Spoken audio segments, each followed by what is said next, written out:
Engineer Muhammad Ali Mirza تنازع کی صورت کے اندر یہ صاحب بہت مشہور ہیں۔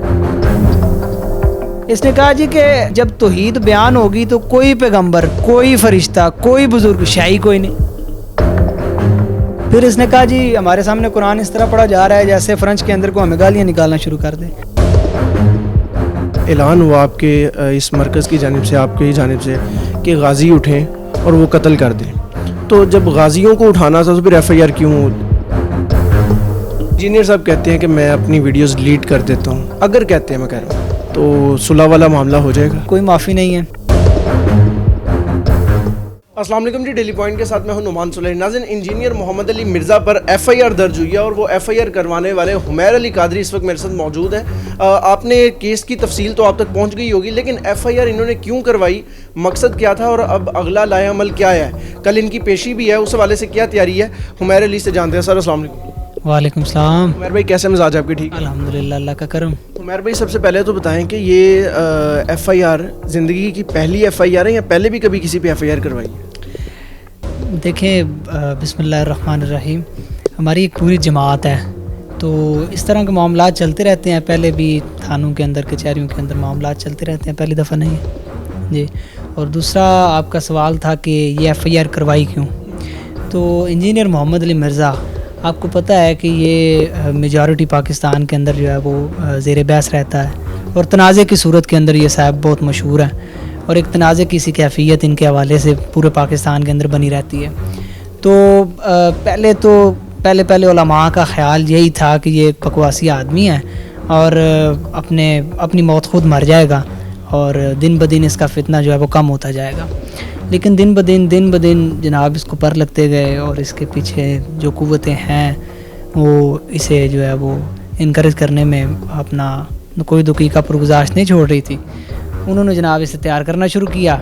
اس نے پہلے داتا صاحب سے شروع ہوا، صوفیاء اسلام سے شروع ہوا، وہ صوفیاء اسلام جن کی وجہ سے ملک پاکستان کے اندر نہیں بلکہ پورے بر صغیر کے اندر اسلام پھیلا، وہ صوفیاء اسلام جن کی اولادوں سے آج ہم مسلمان ہیں، وہ صوفیاء اسلام جنہوں نے اسلام کے قلعے کو اتنا مضبوط کر دیا کہ وہ کوئی بھی اب دوسرا مذہب جو ہے وہ یہاں پر بر صغیر کے اندر اپنی اکثریت قائم نہیں کر سکتا۔ تو یہ وہ صوفیاء اسلام ہے جن کے خلاف اس نے بولنا شروع کیا۔ سب سے پہلے اس نے داتا صاحب کے خلاف بولنا شروع کیا، وہ غزنی سے اٹھ کے آئے اسلام کو پھیلانے کے لیے اپنے مرشد کے حکم پر۔ پھر آہستہ آہستہ چلتے اس نے تمام اولیاء پر زبان درازی شروع کر دی۔ اس نے کہا جی کہ توحید کا تو مطلب ہی یہی ہے کہ جب توحید بیان ہوگی تو گستاخی تو آٹومیٹکلی ہوگی، یعنی جب توحید بیان ہوگی تو کوئی پیغمبر، کوئی فرشتہ، کوئی بزرگ، شاہی کوئی نہیں۔ اب یہ توحید کو بیان کرنے کا کوئی کرائٹیریا تو نہیں ہے کہ جب توحید بیان ہوگی تو جناب آپ نے یہ کہہ دینا کہ پیغمبر شاہی کوئی نہیں۔ اس سے بڑی گستاخی کیا ہو سکتی ہے؟ پھر اس نے کہا کہ جناب یہود نے کہا نبی پاک صلی اللہ علیہ وآلہ وسلم کے حوالے سے کہ یہ کل کا چھوکرا۔ حالانکہ ہمارا چیلنج بھی ہے، قبلہ پیشوا اہل سنت، آپ نے بھی اسے چیلنج کیا کہ یہ ثابت کرے کہ کہاں پر یہود نے کہا کل کا چھوکرا۔ اس نے اپنے خود بھی ایک اپلوڈ کی اپنے چینل پر ویڈیو، میں نے بھی وہ ویڈیو دیکھی تھی، بیسیکلی انہوں نے مثال دی تھی سمجھانے کے۔ میری بات سنیں، مثال وہ کہتا ہے جی کہ میں نے ویچ اپ کر کے مکسنگ کر کے تو میں نے ایک محاورتاً بولی ہے چیز، تو یہ محاورتاً دیکھیں، گستاخ رسول کا حکم یہ ہے کہ اگر وہ ایک پاگل ہو نا، مجنون ہو، تو اس کے لیے بھی واجب القتل کا فتویٰ برقرار رہتا ہے کہ اگر کوئی پاگل ہے، مجنون ہے، اس پہ احکام شرع لاگو نہیں ہوتے، لیکن اس نے نبی پاک کی گستاخی کی ہے تو علماء کا یہ فتویٰ ہے کہ اسے بھی قتل کر دو، وہ بھی واجب القتل ہے۔ پھر اس نے آگے کہا جی کہ اللہ محمل جملہ ہے۔ محمل اسے کہتے ہیں جس کی حقیقت کوئی نہیں ہوتی۔ مثال کے طور پہ میں آپ کو کہوں کہ آئے جی پانی شانی پی لے، اب پانی کی حقیقت تو ہے لیکن شانی کی حقیقت کوئی نہیں۔ اس نے کہا جی اللہ محمل جملہ ہے۔ پھر اس نے کہا جی ہمارے سامنے قرآن اس طرح پڑھا جا رہا ہے جیسے فرنچ کے اندر کو ہمیں گالیاں نکالنا شروع کر دے، یعنی قرآن پڑھنے کو یہ تشبیہ دے رہا ہے کس کے ساتھ؟ گالیوں کے ساتھ، فرنچ گالیوں کے ساتھ۔ اب میری بات سنیں، حدیث صحیحہ موجود ہے کہ جو بندہ ایک حرف قرآن کا پڑھے اسے 10 نیکیاں ملتی ہیں، اور آپ فرماتے ہیں کہ الف لام میم یہ 3 حرف نہیں ہیں، یہ ایک حرف نہیں ہے، یہ 3 حرف علیحدہ، یعنی یہ الف لام میم پڑھنے سے 3 نیکیاں ملتی ہیں۔ قرآن کا دیکھنا بھی عبادت، قرآن کا پڑھنا بھی عبادت، دیکھنے سے بھی ثواب، پڑھنے سے بھی ثواب، چومنے سے بھی ثواب، سینے سے لگانے سے بھی ثواب۔ اور یہ بندہ اس کو تشبیہ کس کے ساتھ دے رہا ہے؟ فرنچ گالیوں کے ساتھ. اب مجھے بتائیں ایک مسلمان ہونے کے ناطے کہ یہ صرف گستاخی نہیں ہے تو اور کیا ہے. پھر آگے چلتے ہیں تو اس نے کہا جی کہ جو قرآن ہے وہ جو موبائل سے دیکھ کو قرآن پڑھتا ہے اسے صحابہ سے زیادہ ثواب ملتا ہے.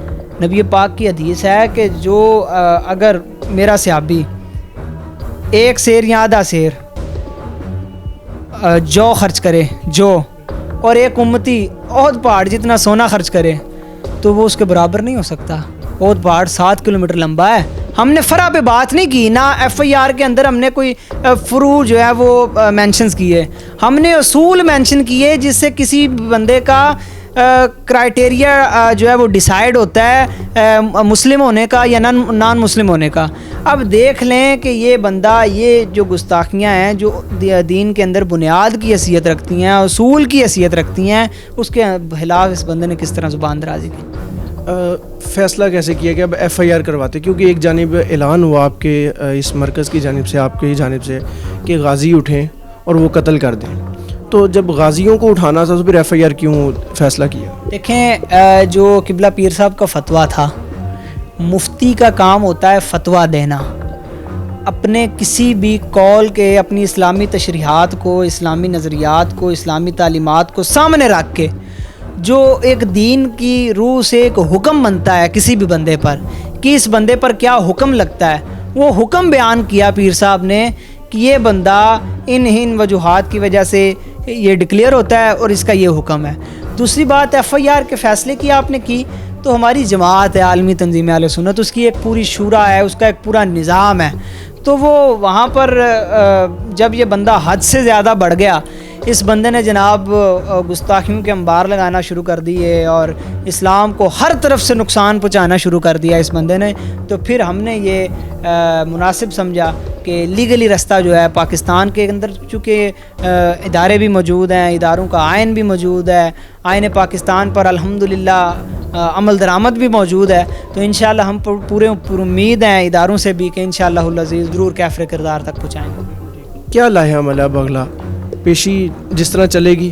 دیکھیے کیسز تو پہلے بھی لاکھوں کروڑوں ہیں. میں آپ کو بتاتا ہوں, وہ جو معاملہ ہے ابھی ان پر جو ایکٹ ہے ایف آئی آر کے اندر وہ ہے پنجاب مینجمنٹ ایکٹ 1960 جسے ہم حرف عام میں 16 MPO کہتے ہیں.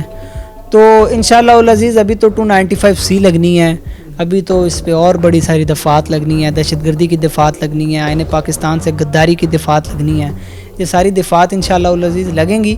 تو 295C ناقابل ضمانت ہے. آپ کو بھی کوئی تھریٹ ہے؟